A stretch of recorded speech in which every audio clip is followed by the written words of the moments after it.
안녕하세요. 띵커 김태훈입니다. 오늘 나눌 말씀은 디모데전서 6장 17절에서 19절 말씀이고요.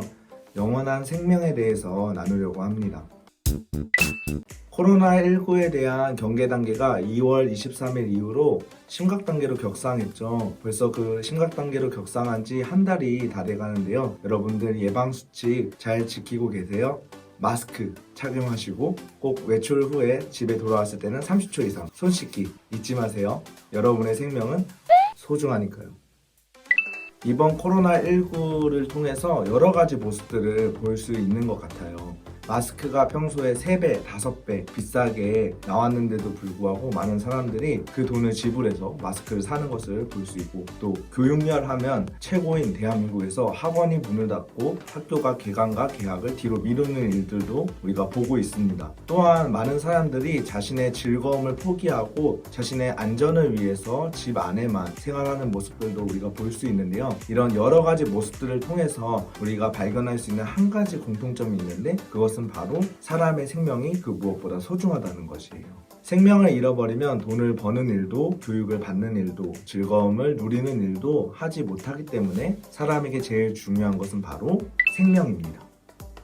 여러분, 우리는 예수님을 만나기 전에 우리가 어떤 상태에 놓여 있는지 몰랐어요. 그런데 예수님은 알고 계셨죠. 우리가 영원한 죽음을 향해 가고 있다는 것을요. 우리를 사랑한 예수님은 어디로 가고 있는지 모르는 우리를 위해서 이 땅에 오셨어요. 우리의 영원한 죽음의 문제를 해결하기 위해서 예수님은 십자가에 달려 피 흘려 돌아가셨고, 죽음 이후에 부활하셔서 영원한 생명을 우리에게 직접 보여주셨습니다. 여러분, 예수님은 죽음이 끝이 아니라는 것을, 그리고 죽음 이후에 새로운 삶이 시작된다는 것을 우리에게 알려주셨어요. 이쯤에서 우리가 한번 생각해봐요. 만약에 우리가 정말로 영원한 삶을 산다고 생각해 봅시다. 우리가 이 영원한 시간 속에서 어딘가에 있다가 탄생을 했어요. 그리고 나서 우리가 80년에서 90년의 인생을 살다가 죽음을 맞이하겠죠. 그런데 만약에 여러분의 이 영원한 삶이 80년, 90년의 인생으로 결정된다면 여러분들은 어떻게 사시겠어요? 아마 이 영원한 삶을 위해서 80년에서 90년의 인생을 잘 사용하지 않을까요?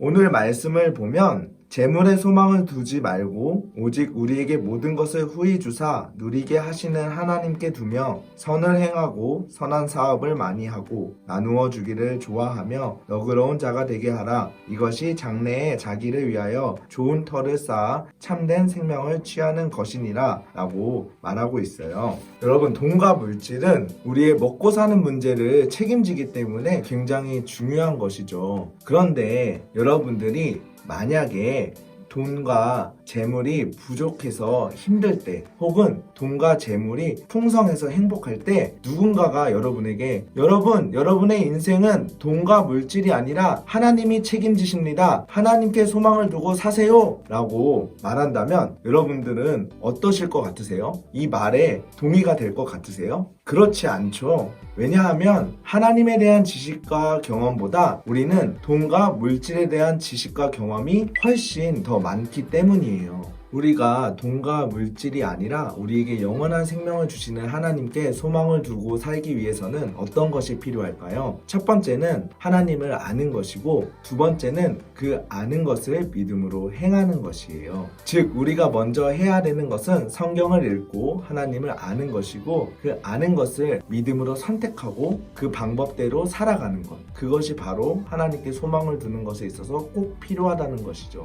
저는 주마다 용돈을 결산해요. 제가 한 주 동안 돈을 어디에 사용했는지, 혹은 어디에 과소비한 것은 없는지, 이런 것들을 점검하기 위해서 주마다 체크를 합니다. 그런데 최근에 코로나19와 제가 경미한 교통사고를 당해서 외출을 할 일이 별로 없었어요. 그러다 보니까 평소에 쓰던 용돈보다 적게 쓰게 된 거죠. 돈이 남아서 저축을 해야 되겠다는 생각과 함께 저 자신의 저축에 대한 플랜을 이렇게 짜고 있는데, 아니 갑자기 하필 그때 헌금을 해야 되겠다는 생각이 드는 거예요. 이 돈을 저축하거나 사용하면 당장에 나에게 올 이익이 훨씬 더 크게 느껴졌기 때문에 마음의 갈등이 커지더라고요. 그때 생각나는 말씀이 있었어요. 시편 121편 1절에서 2절을 보면 눈을 들어 산을 보라 나의 도움이 어디서 올까 나의 도움은 천지를 지으신 여호와에게서로다 라는 말씀이 떠올랐어요. 우리 가정을 보호하시고 제가 2주 동안 용돈을 그렇게 쓰지 않았음에도 저를 먹이시고 입히신 하나님의 은혜가 그제서야 보이기 시작하더라고요.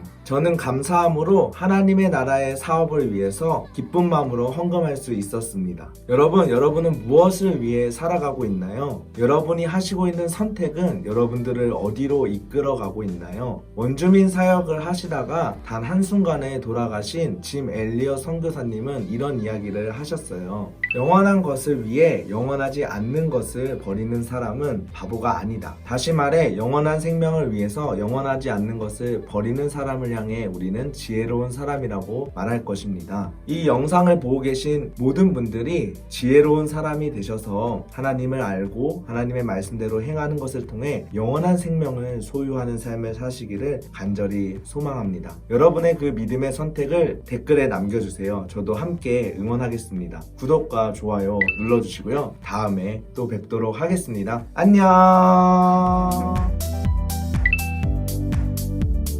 다시 말해